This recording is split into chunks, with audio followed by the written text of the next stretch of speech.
अस्सलामुअलैकुम दोस्तों, उम्मीद है आप लोग खैर आफियत से होंगे। मैथमेटिक्स क्लास 9 का लेक्चर कंटिन्यू था। आज न्यू एक्सरसाइज 1.4 को हम स्टार्ट करेंगे। ठीक है, तो 1.4 में बेसिकली क्वेश्चन नंबर 1 जो है वो सिंप्लीफाई का आप देख रहे हैं। और सिंप्लीफाई के क्वेश्चन को पढ़ने से पहले हम सबसे पहले तो चंद रूल्स हैं वो हम मैथ के जल्दी से रिवाइज़ कर लेते। पढ़े हुए हैं लेकिन जो उसको एक दफ़ा जल्दी से रिवाइज़ कर लेते। किस तरह से? सबसे पहले तो बेसिक रूल से स्टार्ट करते हैं। ठीक है, कहाँ से? जैसे कि अगर लेट सपोज के a प्लस बी की होल पावर कुछ भी हो, पावर कुछ भी हो, इसी तरह a माइनस बी की होल पावर हो, इसी तरह a मल्टीप्लाई b इसकी भी पावर हो, और a अपॉन b इसके ऊपर भी पावर।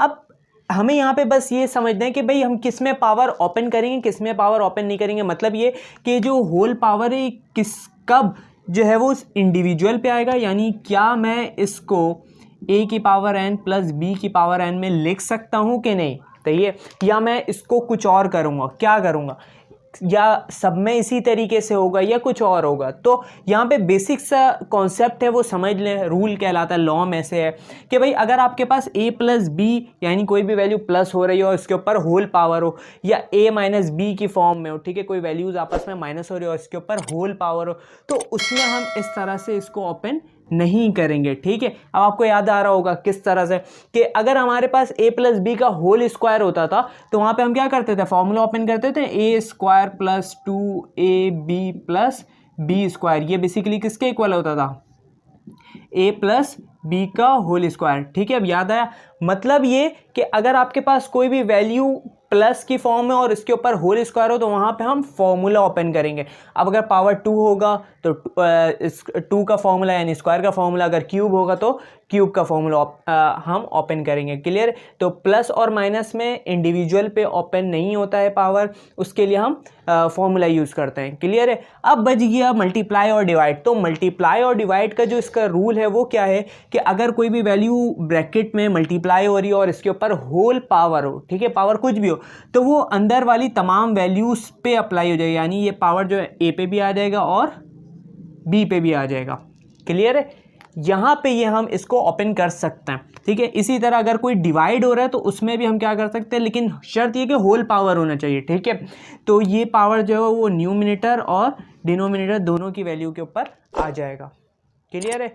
ये रूल समझ में आया। अब इसी के साथ साथ एक और रूल हम समझते हैं कि अगर लेट सपोज हमारे पास कोई वैल्यू है, जैसे कि a को हम मल्टीप्लाई कर रहे हैं a से, ठीक है, a को हम a से मल्टीप्लाई कर रहे हैं, तो इसमें क्या होगा, यहाँ पे एक लॉ है इसका, लॉ ऑफ एक्सपोनेंट का। ठीक है, कि क्या भाई अगर कोई वैल्यू आपस में मल्टीप्लाई हो रही है, कोई भी वैल्यू है वो आपस में अगर मल्टीप्लाई हो रही है और उनका बेस सेम हो, ठीक है, बेस हमें पता है कि नीचे वाली जो वैल्यू होती है उससे हम कहते हैं। ठीक है, अगर कोई वैल्यू मल्टीप्लाई हो रही है और उनका बेस सेम है तो उनके पावर को ऐड कर दो। ठीक है, जिसको आप आसान अल्फाज में समझते हैं कि base same power add rule जो कहते हैं। ठीक है, तो यहाँ पे देखें कि वैल्यू मल्टीप्लाई हो रही है, ठीक है, मल्टीप्लाई का साइन है और इनका बेस सेम है, तो बेस सेम होगा तो पावर ऐड हो जाएगा। पावर यहाँ पे कितना है, 1, यहाँ पे पावर कितना है, 1, तो 1 प्लस 1 ये बेसिकली कितना हो जाएगा, a स्क्वायर। क्लियर है भाई? बेस सेम पावर ऐड का रूल कहलाता है ये। तो ये आपको चंद रूल्स आपको पता होना चाहिए, फिर जो है आप आगे सॉल्व कर सकते हैं। ठीक है, अच्छा, इसी के साथ एक रूल और समझते हैं। जैसे कि हमारे पास लिखा हुआ होता है कि 2 का क्यूब, ये लेट सपोज एक नंबर है। ठीक है, इसको हम किस तरह से सॉल्व करते हैं ये हम पढ़ चुके हैं, एक दफ़ा दोबारा से रिवाइज के भाई जो भी बेस है उसको जितनी पावर है उतनी मर्तबा मल्टीप्लाई करना होता है। मतलब ये जो 2 है वो 3 टाइम्स मल्टीप्लाई होगा, ऐसा ही है। तो इसको हम ओपन कर सकते हैं ना इस तरह से। ठीक है, तो ये इस तरह से ओपन, अगर कोई भी चीज़ इस तरह से ओपन हो सकती है तो इस पर हम ये वाला रूल लगा के इसको वापस भी तो क्लोज कर सकते हैं ना। क्लियर है यहाँ तक समझ में कि अगर किसी के ऊपर पावर है तो उसको हम इस तरह से ओपन करते हैं, तो यहाँ पे वही रूल तो अप्लाई हो रहा है कि भाई कोई वैल्यू अगर आपस में मल्टीप्लाई हो रही है और उनका बेस सेम है तो आप उनके पावर को ऐड कर सकते हैं। क्लियर है यहाँ तक? अब आ जाते हैं अपने क्वेश्चन पे ऐसा ऐसा। ठीक है, तो क्वेश्चन को स्टार्ट करने से पहले एक बार फिर एक और चीज़ है जो कि हम समझ लेते हैं कि लेट सपोज हमारे पास इस तरह से नंबर है, ठीक है, 4/2, तो इसको हम कैंसिल कर सकते हैं, नहीं कर सकते हैं कि नहीं कर सकते हैं, कैंसिल कर देते हैं ना। जैसे 2 1 2 2 2 4, अगर सेम वैल्यू जो है वो वैल्यू है और उसको जो है हम सेम टेबल से मल्टीप्लाई यानी कैंसिल कर सकते हैं। वो वैल्यू जो है वो एक ही टेबल में आती है तो हम उसको मल्टीप्लाई के ज़रिए जो है वो कैंसिल कर सकते हैं, जैसे 2 1 2 और 2 2 4, तो हमारा आंसर क्या हो जाएगा 2। ऐसा ही है। तो इसी तरह अगर इसी को रेसिप्रोकल करें कि भाई हमारे पास 2/4 हो तो ये कैंसिल हो जाता है ना, 2 1 2 2 2 4, तो हमारे पास आंसर क्या देगा, न्यूमिनेटर का 1 लिखते हैं, ठीक है, 1/2 हो गया। क्लियर है। ये चीज़ें इस तरह से होती हैं, हम पढ़े हुए हैं लेकिन एक दफ़ा से रिवाइज़ किया। अब ये चीज़ें समझने के बाद हम आते हैं इस क्वेश्चन पे जिसमें हमें क्या करना है, सिंप्लीफाई। ठीक है। अब बेसिकली उसको करवाने का मकसद ही यही था कि हम इसको जो है बासानी सॉल्व कर सकें। तो ये इस क्वेश्चन को हम दो तरीके से समझेंगे। तो ये समझते हैं, स्टार्ट करते हैं। हमारे पास एक क्वेश्चन है 3⁵ और 3 स्क्वायर। ठीक है। सबसे पहले हम बेसिक तरीके से समझते हैं, यानी आसान अल्फाज में समझते हैं क्या कि भाई अगर 3 के ऊपर पावर कितना है 5, तो इसको मैं ओपन कर सकता हूँ ना 3 की पावर 5 में। सही है, यानी 3 × 3 × 3 × 3 × 3 3 जो 5 टाइम्स आ जाएगा अपॉन, और नीचे अगर 3 जो 2 टाइम्स है, इसका मतलब क्या है कि 3 को हम 2 मरतबा ओपन कर सकते हैं। ठीक है, यहाँ तक समझ में आया। अब इसको देखें कि ऊपर भी 3 है नीचे भी 3 है, तो 3 से 3 कैंसिल हो गया, 3 से 3 कैंसिल हो गया। 3 की पावर कितनी बची, 3 बची। इनको दोबारा से ये मल्टीप्लाई हो रहा है, बेस सेम है, पावर ऐड कर देंगे तो 1 + 1 2 2 + 1 3, तो इसका आंसर क्या आ जाएगा 3 का क्यूब। ऐसा ही है, ये इसका आंसर हो गया।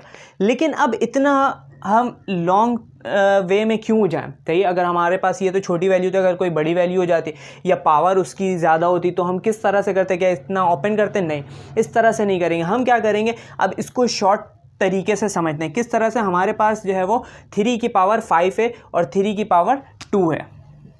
ठीक है, 3 की पावर 5 और 3 की पावर 2, इसको हम डायरेक्ट भी कैंसिल कर सकते हैं। अगर देखें 3 और 3 बेस सेम है तो हम कैंसिल कर देंगे क्या कि 3 की पावर 5 यानी 5 में से हम 2 को कैंसिल कर देंगे, तो 5 में से 2 जब कैंसिल होता है तो कितना बचता है 3, तो 3 का क्यूब।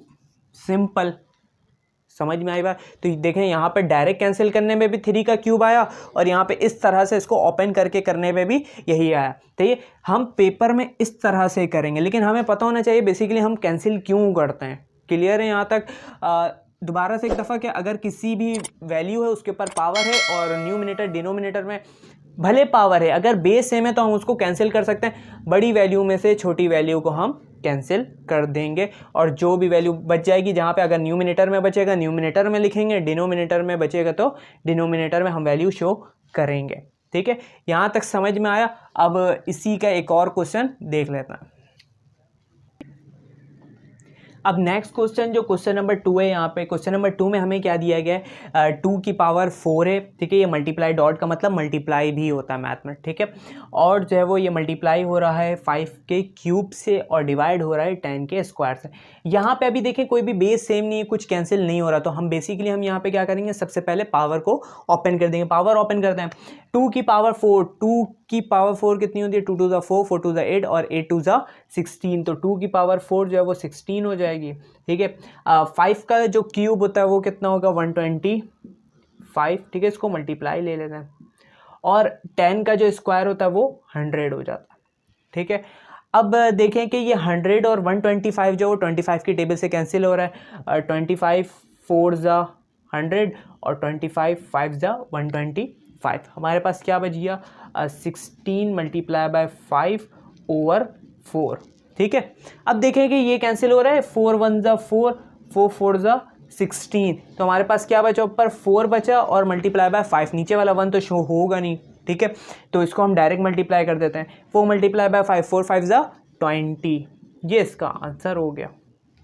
ठीक है, सिंपल था। आपको बस ओपन करना है पावर और फिर उसको जो है वो हम सॉल्व कर लेंगे। ठीक है, अच्छा यहाँ पे एक चीज़ समझ लेंगे भाई, बहुत सारे बच्चे हैं जिनको ये पावर सॉल्व करना नहीं आ रहा होता है, जैसे कि स्क्वायर तो कैलकुलेटर में मौजूद होता है, ठीक है, क्यूब भी मौजूद होता है, लेकिन अगर पावर 4 हो गया 5 हो गया, इसको हम किस तरह से ओपन करें, तो इसका सिंपल तरीका वो यहाँ पे समझ लें। सबसे पहले तो जो बेस की वैल्यू, आप उस बेस को प्रेस करें। ठीक है, जैसे 2 है, 2 प्रेस किया, उसके बाद ऊपर जो फंक्शंस के बटन होते हैं उसमें कैप का बटन होता है। तो इस तरह का वो बटन होता है, ये कैप का प्रेस करेंगे तो ये इसी तरीके से लिखा हुआ आ जाएगा, ठीक है। उसके बाद जो भी पावर है, ठीक है, तमाम क्वेश्चन में ऐसे ही करना है, जैसे 4 है 5 है, जो भी पावर है आप उसको प्रेस करेंगे, ठीक है, और फिर देन इज इक्वल टू दबा देंगे तो आपके पास जो है वो आंसर आ जाएगा। इस तरह कोई भी मैक्सिमम पावर जब हो तो आप इस तरह से, ये कैप का बटन जो है वो हम पावर के लिए यूज़ करते हैं, पर फंक्शन में ही मौजूद होता है, ठीक है। ये तो हो गया। अब एक और क्वेश्चन कर लेते हैं ताकि जो है क्वेश्चन नंबर 1 हमारा कंप्लीट हो जाए, ठीक है। लास्ट क्वेश्चन है क्वेश्चन नंबर 1 जो सिंप्लीफाई कर रहे हैं उसका लास्ट क्वेश्चन है क्वेश्चन नंबर 3। इसमें हमें क्या दिया गया, a plus B whole square multiply by C plus D whole cube upon A plus B multiply by C upon D. अब सबसे पहले तो ये क्वेश्चन लेते हैं, सिंपल क्वेश्चन है, इसमें भी कोई मुश्किल चीज़ें नहीं है, ठीक है। सी प्लस डी का क्यूब ओवर ए प्लस बी और सी प्लस डी का स्क्वायर। अब देखिए यहाँ पे सिंपल के भाई हमारे पास a प्लस बी की वैल्यू ऊपर भी है, a प्लस बी की वैल्यू नीचे भी है, तो हम इसे कैंसिल कर सकते हैं, और c प्लस डी ऊपर भी है, c प्लस डी नीचे भी है, ठीक है। इससे कैंसिल करते हैं, देखिए ऊपर a प्लस बी की पावर 2 है, मतलब 2 मरतबा है, और नीचे कितनी मरतबा है, 1 मरतबा है, तो 2 में से ये कंप्लीट कैंसिल हो जाएगा। जहाँ पे कंप्लीट कैंसिल हो रहा हो, जो छोटी वैल्यू होती है उसको हम कंप्लीट कैंसिल करते हैं, ठीक है। तो ऊपर 2 में से 1 कैंसिल हुआ तो कितना बच गया, ऊपर 1 बच गया। इसी तरह c प्लस डी का होल क्यूब है, ऊपर क्यूब है, नीचे c प्लस डी का स्क्वायर है, तो 3 बड़ी वैल्यू है, 2 छोटी वैल्यू है, तो 3 में से हम 2 को कैंसिल करेंगे तो हमारे पास 1 बच जाएगा, ठीक है। डायरेक्ट हम कैंसिल कर देंगे तो हमारा आंसर आ जाएगा a प्लस बी, पावर 1 बचा, 1 शो नहीं करते हैं, और फिर c प्लस डी और पावर 1 शो नहीं करते हैं, ये जो है वो इसका आंसर हो गया, ठीक है। क्लियर है, समझ में आया, बिल्कुल इजी वे में जो मैंने समझाया, तो मुझे उम्मीद है कि आप लोगों को यहाँ तक क्लियर होगा। नेक्स्ट लेक्चर के लिए मुझे इजाज़त दीजिए, अल्लाह हाफ़िज़।